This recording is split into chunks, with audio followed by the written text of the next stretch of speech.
The cruelest betrayals never begin with an affair. They begin the day someone stops choosing you, while still expecting you to stay. By the time I realized my marriage was already over, my husband had been saying goodbye for months. I just hadn't known how to hear it. My name is Harper Brooks, and for 12 years, Nathan Calloway was the center of every plan I made.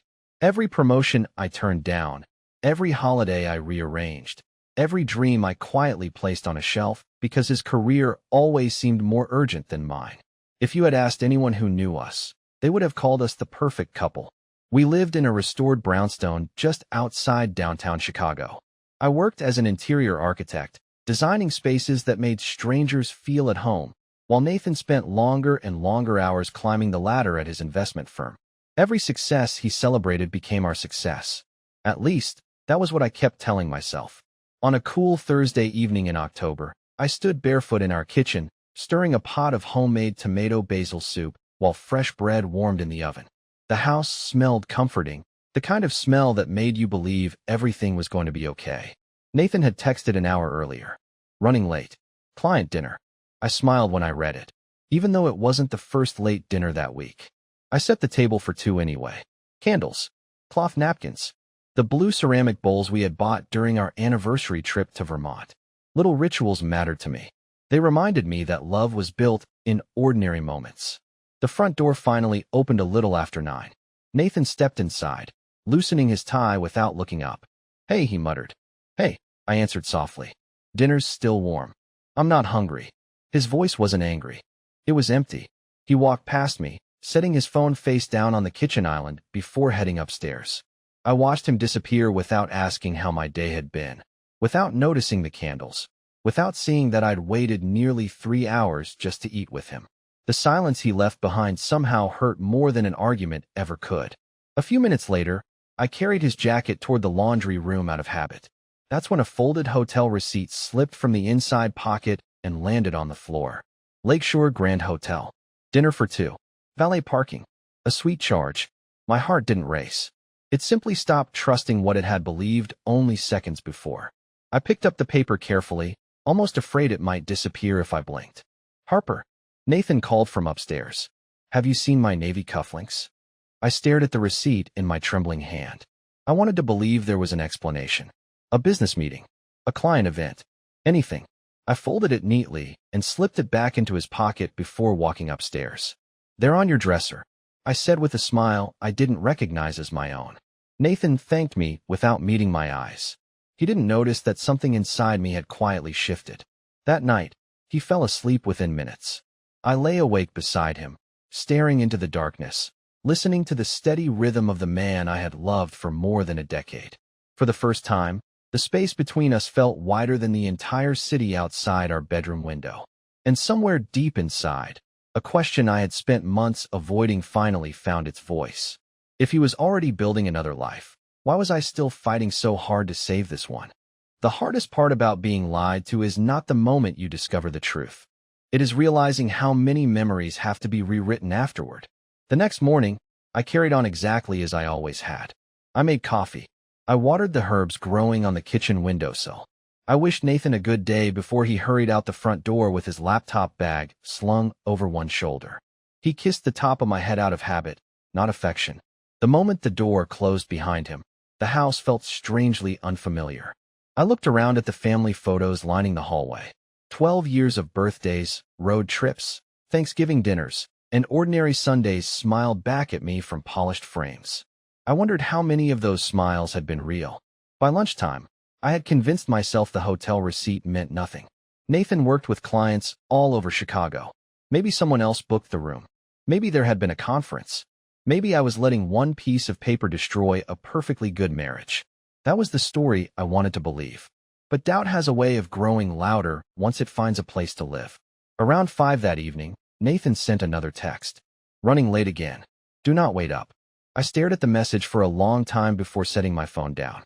Something inside me refused to accept another excuse. I grabbed my keys, slipped on a light jacket, and drove toward the Lakeshore Grand Hotel. My hands stayed steady on the steering wheel, but my stomach twisted tighter with every mile. I kept hoping I would arrive and feel ridiculous. I wanted to laugh at myself for being paranoid. The valet area was busy with people dressed for expensive dinners and corporate events. I parked across the street where I could see the front entrance without drawing attention. Minutes passed. Then I saw him.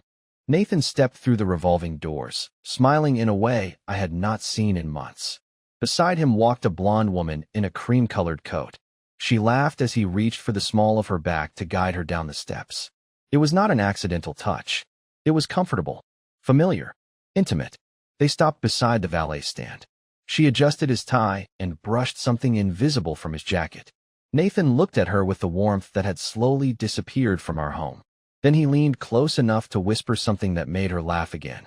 I could not hear the words, but I recognized the expression on his face. I used to be the reason he smiled like that. I stayed frozen inside my car, unable to move. My fingers tightened around the steering wheel until my knuckles turned pale. My first instinct was to storm across the street and demand an explanation. My second was to drive away and pretend I had never seen any of it. Instead, I simply watched. Nathan opened the passenger door of a black sedan for her before walking around to the driver's side. As the car pulled into traffic, I found myself following from a distance without thinking. They stopped outside a quiet wine bar several blocks away. Through the front window, I watched them take a corner table. Nathan reached across the table and held her hand.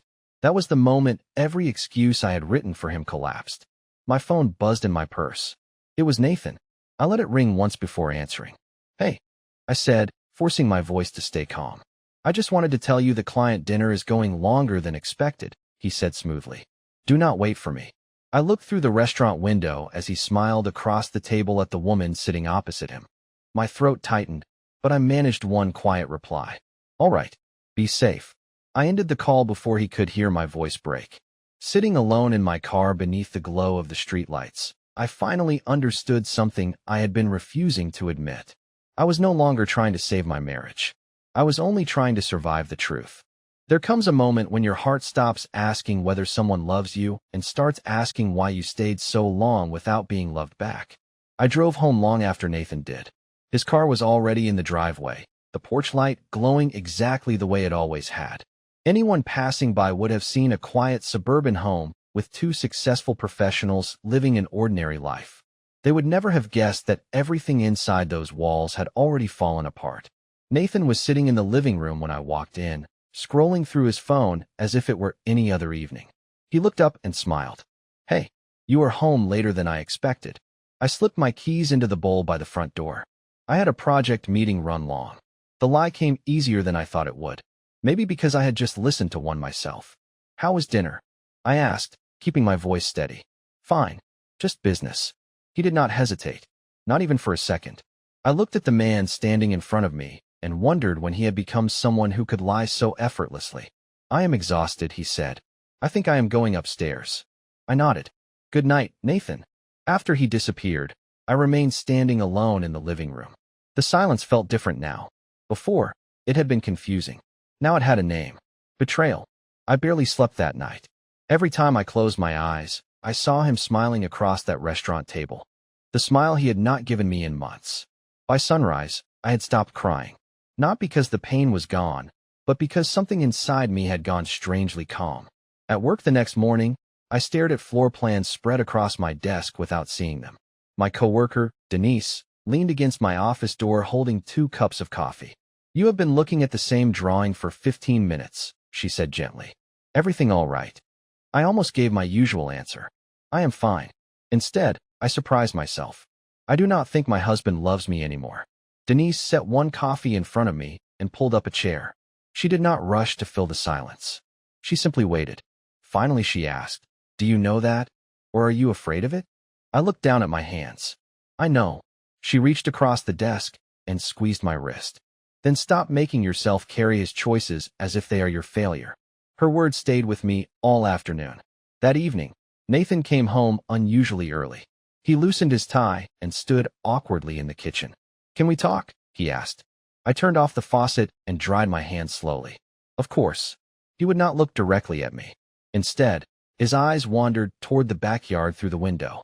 "I have been thinking about us for a long time." My chest tightened, but I stayed silent. "Things have changed," he continued. "We have changed." I nodded once. "Go on." He inhaled deeply. I met someone. Hearing the words out loud hurt more than seeing them with my own eyes. Somehow, spoken aloud, they erased every remaining illusion. Her name is Chloe, he said quietly. I did not plan for this to happen. I let out a soft, tired laugh that even surprised me. People rarely plan to destroy their marriage, Nathan. They just make enough small choices until they do. His shoulders slumped. I do not want to keep lying to you. You already have. He looked down at the hardwood floor. I think we should separate. The room became so still that I could hear the refrigerator humming in the background. I expected anger. I expected shouting. Instead, all I felt was an overwhelming sadness for the woman I used to be. The woman who believed love alone could hold two people together. I slipped my wedding ring from my finger and placed it carefully on the kitchen counter between us. You should have told me the truth before you gave it away to someone else, I said softly. Nathan stared at the ring without touching it. Neither of us noticed the phone resting silently inside my purse. The screen lit up with a new message from a name I had not seen in years. Julian Mercer. The people who deserve an explanation are usually the ones who never gave you one. I stared at the message on my phone for several seconds before unlocking it. Julian Mercer. Denise told me you have been going through a difficult time. I know we have not spoken in years, but if you need someone to listen, I am here.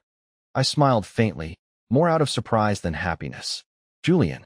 We had worked together nearly 8 years earlier on a downtown restoration project before our careers pulled us in different directions. He had always been thoughtful, the kind of man who remembered birthdays without social media reminding him and asked questions because he genuinely cared about the answers. We had lost touch after I married Nathan. Life had simply moved on, or so I thought. I typed a short reply. Thank you. I am all right. Before I could put my phone away, another message appeared. You do not have to pretend with me. I looked at those words longer than I cared to admit. Nathan had spent months asking nothing about how I felt. Julian recognized my mask in 2 sentences. The contrast unsettled me. Over the next week, Nathan and I moved through the house like polite strangers. We agreed to contact attorneys and keep things civil. There were no screaming matches, no slammed doors. Somehow, that made everything feel even sadder. Every morning, he left for work. Every evening I packed another box. Books first, then framed photographs, then the handmade pottery my mother had given us for our first Christmas as a married couple. One afternoon, Nathan walked into the dining room and saw the empty shelves. You are really doing this, he said quietly. I looked up from the cardboard box I was sealing. You asked for a separation. He rubbed the back of his neck. I did not think it would happen this fast. It actually happened months ago, I replied. I am only catching up. He opened his mouth as if he wanted to argue, then stopped. Maybe he knew there was nothing left to defend. 2 days later, I signed the lease for a small apartment overlooking Lincoln Park. It was less than half the size of our house, but the sunlight poured through every window. For the first time in months, the silence felt peaceful instead of lonely. That Saturday morning, I stood in the middle of the empty living room surrounded by unopened boxes when my phone rang. Harper. Julian's calm voice came through the speaker. I was wondering if you would like to get coffee. No pressure, just coffee. I hesitated. I am not ready to date anyone. He laughed softly. That is good, because I am not asking for a date. I am asking whether a friend can buy another friend a cup of coffee. 30 minutes later we sat outside a neighborhood cafe beneath colorful fall leaves drifting across the sidewalk. There was no awkwardness, no sympathy that made me feel small. Julian talked about architecture, travel, and the bakery across the street that somehow always smelled like cinnamon. He never asked what Chloe looked like. He never criticized Nathan. Instead, after listening to me describe everything that had happened, he simply asked, Have you been eating? I blinked in surprise. What? When people are hurting, they forget basic things. Sleep, food, water. So I am asking, have you been taking care of yourself? My eyes filled before I could stop them. Nobody had asked me that in a very long time. As we walked back toward my apartment carrying 2 paper coffee cups, I laughed at something Julian said about burning frozen pizza in college. It was the first real laugh I had heard from myself in months. Neither of us noticed the black SUV slowing at the traffic light across the street. Behind the wheel sat Nathan. His hands tightened around the steering wheel as he watched Julian open the apartment building door for me. The light turned green, but Nathan did not move until the driver behind him blasted the horn. For the first time since asking for the divorce, uncertainty crossed his face. And before the weekend was over, he would discover exactly who Julian Mercer really was. Sometimes the person who walks away first is not the one who moved on. It is the one who finally realized they deserved better. Monday morning arrived with gray skies hanging over Chicago, but for the first time in weeks, I did not wake up feeling like I was carrying the weight of someone else's decisions. My apartment was still filled with unopened boxes, yet it already felt more like home than the house I had left behind. I was pouring cereal into a bowl when my phone buzzed. It was Denise. "Do not make lunch plans," she said the moment I answered. "I just got off a conference call. Sterling Horizon Capital is taking over the Lakeside Innovation Center project." I smiled. "That is a huge account." "It gets better," she continued. "They specifically requested our firm, and they asked for you by name." I frowned. "By name? Apparently someone there has followed your work for years." I thanked her, but the conversation stayed with me all morning. By noon, I found myself sitting in a sleek conference room overlooking the Chicago River. Executives filtered in one by one until the final door opened. Julian walked inside wearing a navy suit, greeting everyone with the same calm confidence I had seen over coffee. Around the table, people immediately straightened in their chairs. One of the directors smiled. "Good morning, everyone. Before we begin, I would like to introduce the founder and chief executive officer of Sterling Horizon Capital, Mr. Julian Mercer." My eyes widened despite myself. Julian caught my expression and gave me a small, almost amused smile. "Good to see you again, Harper." After the meeting, I caught up with him in the hallway. "You conveniently forgot to mention you own the company." He laughed. "You never asked what I did. Most people would have mentioned that detail." "Most people lead with titles," he replied. "I prefer conversations." His answer made me laugh, but it also reminded me how different he was from Nathan. Nathan had always introduced himself with his position before anyone asked his name. Later that afternoon, I walked through the project site with Julian and the design team. Instead of talking over me, he asked for my opinion on every major decision. "What do you think about opening this space to more natural light?" he asked. I explained my ideas, expecting polite acknowledgement. Instead, Julian turned to the contractors. "That is the direction we are taking. Harper is leading the design." It was such a simple sentence, yet it carried something I had not felt in years. Respect. Across town, Nathan was finishing a meeting when one of his colleagues dropped a thick folder onto the conference table. "Looks like Sterling Horizon landed another major redevelopment deal," his coworker said. "Their founder has been making headlines again." Nathan glanced at the cover and froze. There was Julian standing beside city officials at a ribbon-cutting ceremony. "You know him?" the coworker asked after noticing Nathan's expression. Nathan hesitated. "Not really. He is one of the smartest investors in the country. People say if Julian Mercer backs a project, everyone else follows." Nathan stared at the photograph a moment longer before quietly closing the folder.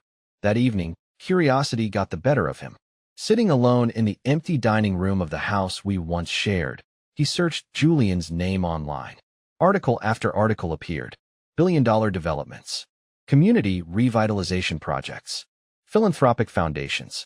Interviews describing him as disciplined, private, and impossible to impress. Nathan leaned back in his chair, remembering the man he had seen opening the apartment door for Harper only 2 days earlier. Suddenly, what he had dismissed as an innocent coffee between old friends no longer looked harmless. At that exact moment, my phone lit up with a message from Julian. "There is something I should have told you years ago. When you are ready to hear it, I will tell you everything." I read the message twice, my heartbeat growing just a little faster, sensing that whatever Julian had kept hidden all these years was about to change the story I thought I already knew. The truth does not always arrive like a storm. Sometimes it walks quietly into your life and makes you question every choice you ever believed was final. I stared at Julian's message until the screen went dark. Part of me wanted to ignore it. Another part knew I had already spent too many years avoiding difficult conversations. The next evening, after work, we met at a small cafe overlooking the Chicago River. The evening rush had thinned, and the city lights reflected across the water. Julian was already there, sitting at an outdoor table with 2 cups of coffee waiting. "Thank you for coming," he said as I took a seat. "You sounded serious," I replied. He nodded slowly, then looked down at the coffee before meeting my eyes again. "I have replayed this conversation in my head more times than I can count." I waited without interrupting. Do you remember the Harrison Building restoration project? He asked. I smiled faintly. Of course. It was my favorite project. It was mine too, he admitted. Not because of the building. I frowned slightly. Julian let out a quiet breath. That project was the first time I met someone who cared more about people than recognition. You stayed late to help junior designers without telling anyone. You remembered the names of construction workers. You made every room feel like someone belonged there. I looked away, suddenly embarrassed. That was just my job. No, he said gently. That was who you were. For a moment, neither of us spoke. The city hummed around us while memories I had not visited in years slowly returned. I wanted to ask you to dinner back then, Julian continued. I even had a reservation. My eyes widened. You never said anything. He smiled with a touch of regret. Because the day before I planned to ask, you walked into the office wearing an engagement ring. I instinctively glanced at the hand where my wedding ring had once been. You were happy, he said. At least you looked happy. I respected that. So I canceled the reservation and wished you the life you deserved. I searched his face for any sign of exaggeration, but there was none. Just quiet honesty. You waited all these years. I asked softly. Julian shook his head. I did not wait expecting anything. I simply never found someone who made me forget you. My heart tightened, not because of romance, but because no one had ever spoken to me with such simple sincerity. Why tell me now? I asked. Because I do not want our friendship to begin with secrets. He leaned back in his chair. I am not asking you for anything, Harper. You have been through enough. I only wanted you to know that someone saw your worth long before you started doubting it yourself. His words stayed with me long after we left the cafe. As I walked into my apartment building, I felt something unfamiliar. It was not love. Not yet. It was relief. Relief that kindness still existed. Relief that being seen did not have to come with conditions. Across town, Nathan was having a very different evening. Chloe glanced across the dinner table and noticed he had barely touched his meal. You have been distracted all week, she said. Nathan forced a smile. Work has been busy. Or is it Harper? She asked quietly. He looked up too quickly, giving away the answer before he spoke. Chloe folded her napkin onto the table. You told me your marriage was over long before we met. It is over, Nathan replied. Then why are you searching Julian Mercer every night? The room fell silent. Nathan stared at her, unable to explain the growing weight in his chest. It was not jealousy alone. It was the terrifying realization that Harper was no longer standing still where he had left her. And for the first time since asking for the divorce, he found himself wondering whether the greatest mistake of his life had already become impossible to undo. Regret has a strange way of arriving only after someone else starts appreciating what you took for granted. 2 weeks passed, and the divorce paperwork moved forward exactly as our attorneys had predicted.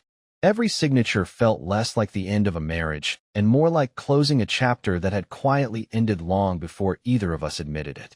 My days became filled with design meetings for the Lakeside Innovation Center. Julian never treated me differently from anyone else on the project, at least not in front of the team. He challenged my ideas when he disagreed, praised them when they solved a problem, and always made sure I received credit for my work.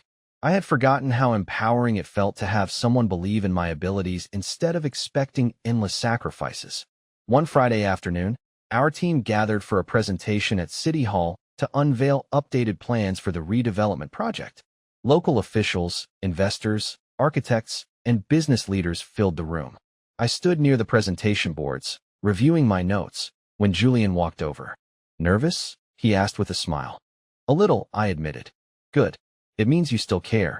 Before the presentation began, he adjusted the microphone at the podium and quietly added, whatever happens in there, remember something. You earned your place in this room. Those simple words settled my nerves more than any rehearsal ever could. The presentation went better than I imagined. Questions came quickly, but I answered each one with growing confidence. When it was over, several city officials approached to compliment the design. One even asked whether I would consider leading future redevelopment projects. As the crowd dispersed, Julian raised a glass of sparkling water. Congratulations, Harper. You were the strongest voice in the room today. I laughed. I almost canceled this meeting because I thought I was not ready. That would have been a loss for everyone else. At that exact moment, I heard a familiar voice behind me. Harper. I turned slowly. Nathan stood a few feet away wearing a charcoal suit, clearly attending the event on behalf of his investment firm. For several seconds, nobody spoke. He looked at me differently than he had during our final weeks together. Not with pity, not with impatience, with uncertainty. "You did an incredible job," he finally said. "Thank you," I replied politely. Julian extended his hand. "Nathan, good to see you again." Nathan accepted the handshake, though his smile barely reached his eyes. "Congratulations on the project," he said. Julian nodded. "Harper deserves most of the credit." Nathan glanced toward me. "You always were talented." I almost smiled at the irony. During our marriage, he had rarely attended my presentations or asked about my projects. Hearing those words now felt strangely empty. "I should get back to the team," I said. "Take care, Nathan." Julian walked beside me without saying anything until we reached the elevator. Only after the doors closed did he ask, "Are you all right?" I let out a slow breath. I am surprised by how little that conversation hurt. He smiled softly. "That means you are healing." Across the lobby, Nathan remained standing where we had left him. One of his colleagues walked over carrying a folder. "You know Harper Brooks?" the man asked. Nathan nodded. She was my wife." His colleague looked genuinely surprised. "Well, Sterling Horizon just announced she will lead the design division on every phase of the redevelopment portfolio. Julian Mercer does not hand out opportunities like that unless he completely trusts someone." Nathan watched through the glass doors as Julian and I crossed the plaza discussing building plans, laughing about something neither of us could remember a week later. For the first time, he saw us not as a temporary distraction, but as two people building a future that no longer included him. That evening, unable to silence the regret growing inside him, Nathan picked up his phone, stared at my contact for nearly a full minute, and finally pressed the call button, unaware that the decision he was about to make would change all three of our lives. The strongest revenge is not making someone suffer. It is becoming someone they can never have again. Nathan's name flashed across my phone while I was arranging fabric samples across my dining table.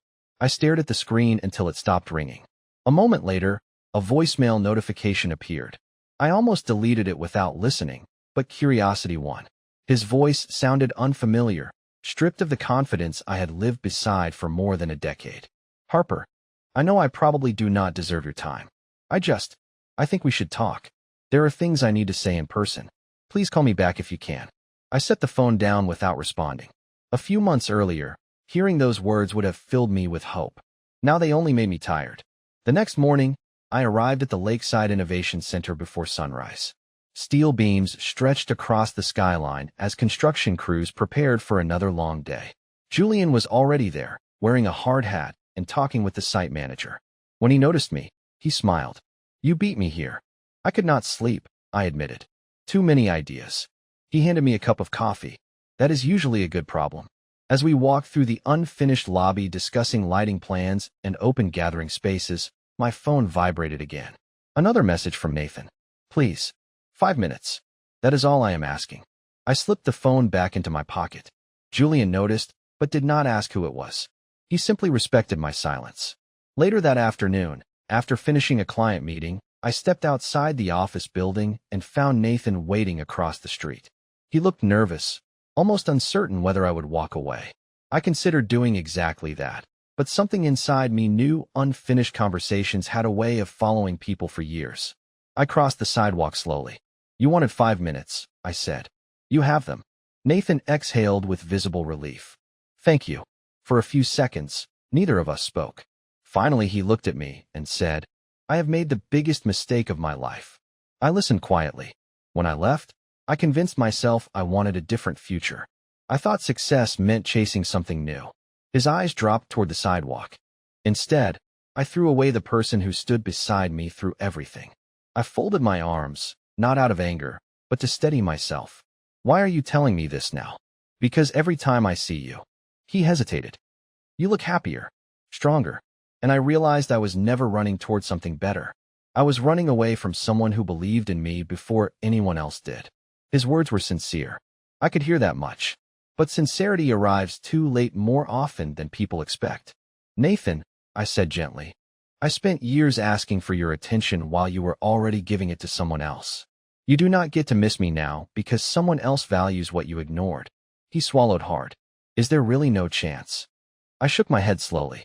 You keep talking about the moment you left. I stopped believing in us long before that. One disappointment at a time.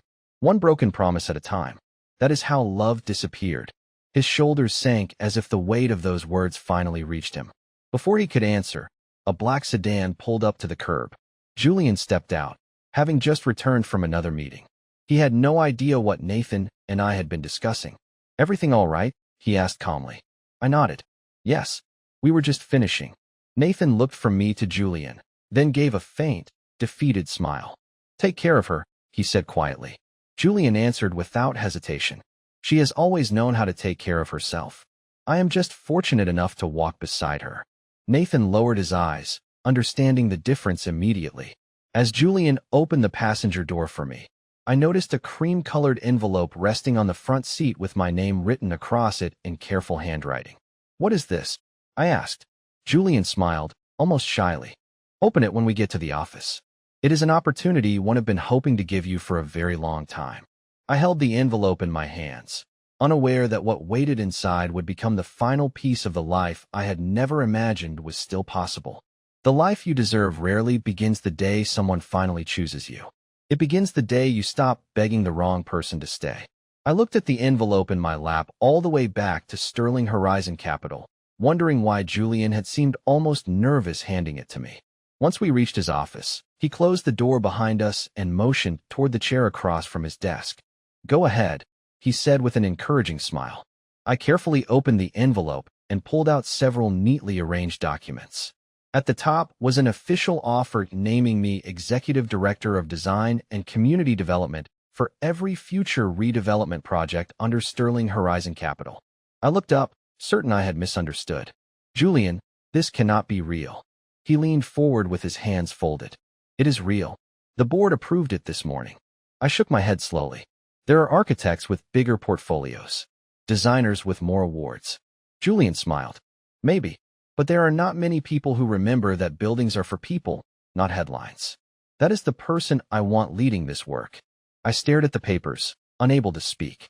For years I had quietly supported someone else's ambitions, believing my own could wait. Now someone was offering me a future because of my talent, not because of my sacrifices. There is one more thing, Julian said. My heart skipped. Do not worry. It is not another surprise. He laughed softly. I simply wanted to tell you that whether you accept this position or not, I will respect your decision. I never want you to feel obligated to me. I smiled through tears. Thank you. For what? For reminding me that respect does not have to be earned by giving pieces of yourself away. A few weeks later, the divorce became official.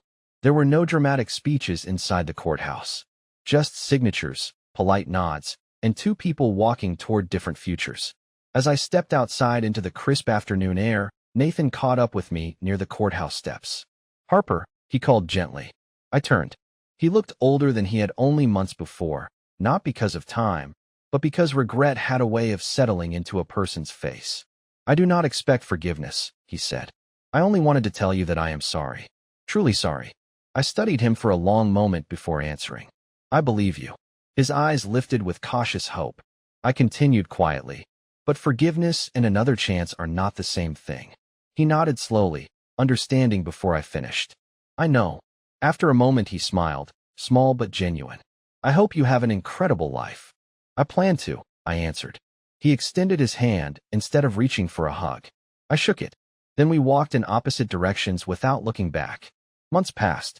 The Lakeside Innovation Center opened to the public with families filling the bright gathering spaces, children laughing in the courtyard, and local business owners unlocking the doors to shops that had once existed only as sketches on my desk. Standing near the entrance, I watched people enjoy a place built with care instead of ego.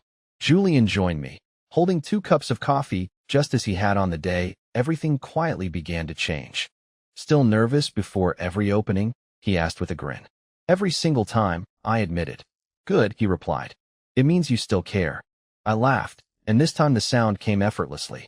Nearby, a little girl ran through the plaza, stopped to admire the sunlight pouring through the glass ceiling, and smiled at her mother. In that simple moment, I realized happiness had returned so gradually that I had almost missed its arrival. It had not come with fireworks or revenge.